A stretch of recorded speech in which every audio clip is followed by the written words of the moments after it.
Hi everyone, welcome back to Sugar Mama TV, your financial coach, counselor and creator. Now, whether you're just about to buy your first home or you're already in your first home, or in a home I should say, paying off the mortgage is one of the smartest things you could do for yourself, and I'll explain why. First of all, when you look at the amount of interest you pay each month, it's huge. If you didn't have a mortgage, you'd have so much more cash left in your pocket at the end of the month.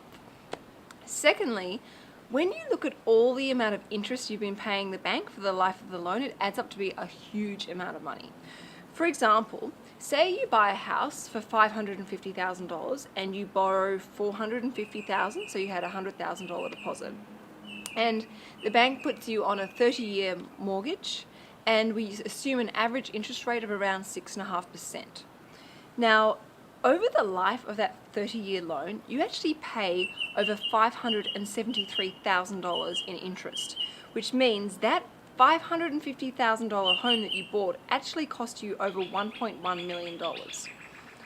Now, you don't have to be a slave to the bank, and obviously you're lining the bank's pockets in paying this interest, and yes, we have to sometimes borrow money to buy the things that we need.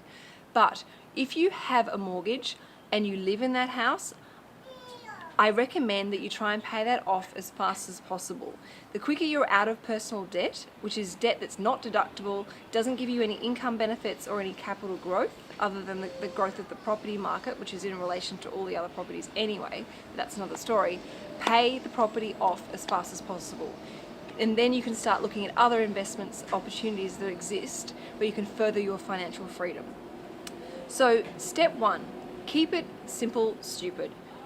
When you see a bank, often they'll recommend all these bells and whistles, overdrafts, credit cards, and they'll sort of package it all up. You'll have an offset account, a redraw facility, all these sort of products that they attach and custom to your home loan.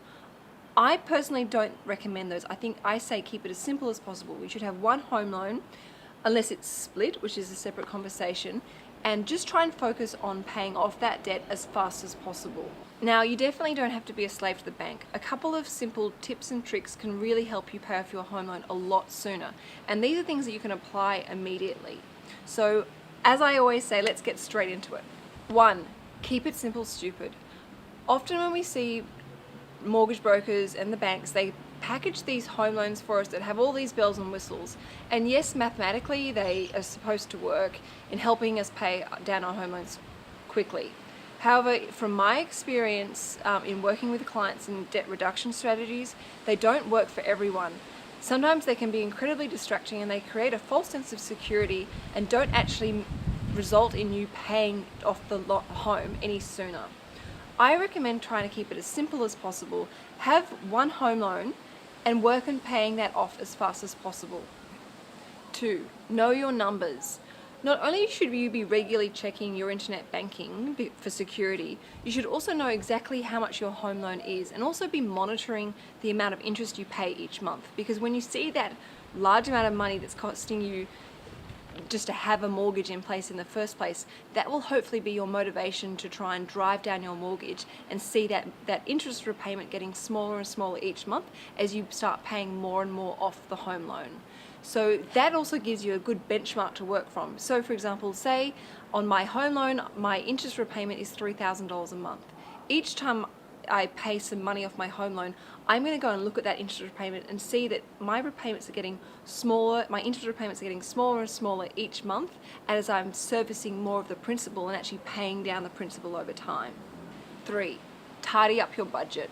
Go through your budget and your living expenses and try and identify some savings. Take those savings and then increase your mortgage repayments by that amount. So say for example, I decide that I'm going to be a bit more conscious when I go grocery shopping, not spend as much money on my local grocery store shop. I'm going to just buy what I need, and I identify a savings of say $50 per week. I would then go and increase my mortgage repayments by $200 per month to make sure I'm using those savings efficiently in paying down my mortgage. So really simple strategy, identify additional savings from your budget. 4, lump sum repayments. Now this is a really important strategy that you must use. You need to come up with lump sums amount of money that you can manifest and then use to channel towards your mortgage in paying it down. Now you might be scratching your head going, where am I going to come up with a lump sum repayments? But this is where you should open up your mind to the universe and get creative. Now here's just a couple of examples you could use to try and manifest money. And you don't have to use one of them, you can use all of them if you want.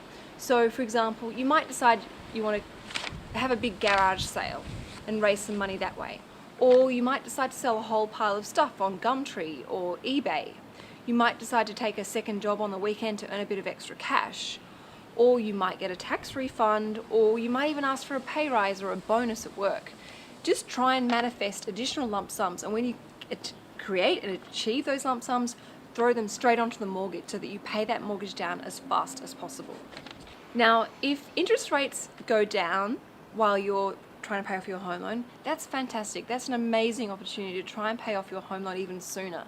So make sure your repayments actually stay what they previously have always been, because that will mean that you're actually servicing more of the principal, actually paying it down rather than just servicing the interest. It makes you one step even closer to being debt-free and mortgage-free, which is such a powerful position to be in financially, and opens up a whole other box of tools that we can use to help create more financial wealth and independence for you. So very simple trick. Now if you can use these tips that I've recommended and manifest an extra $5,000 per annum in lump sum repayments, plus save an additional $200 per month in your budget, using the example of a $450,000 mortgage with an interest rate of 6.5% on a 30-year term, if you could do that, you would save over $239,000 in interest, and you'd be debt-free 11 years earlier than you would have been if you'd done nothing. And I guarantee once you try and do these things, initially it might be hard, and you might be sort of wondering where the next $1,000 that's going to come from. But if you just stick with the idea, stick with the strategy, and the universe will serve you and send things will happen and send money your way. So very, very simple. Do the best you can do. Don't be too hard on yourself, but just make sure you are actively trying to pay down the debt on your family home or on your first home, and don't be a slave to the bank. You don't need to be. You're perfectly capable of doing this, and powerful things are within your reach, I promise. So why don't you challenge yourself to paying off your home faster than the bank think you can? I really hope you found this video motivating and inspiring. I believe in you to be able to get debt-free sooner. It's a really powerful thing you can do for yourself, and you will never look back, I promise. So thank you for watching. Ciao for now, and I will see you in my next video. Okay, bye!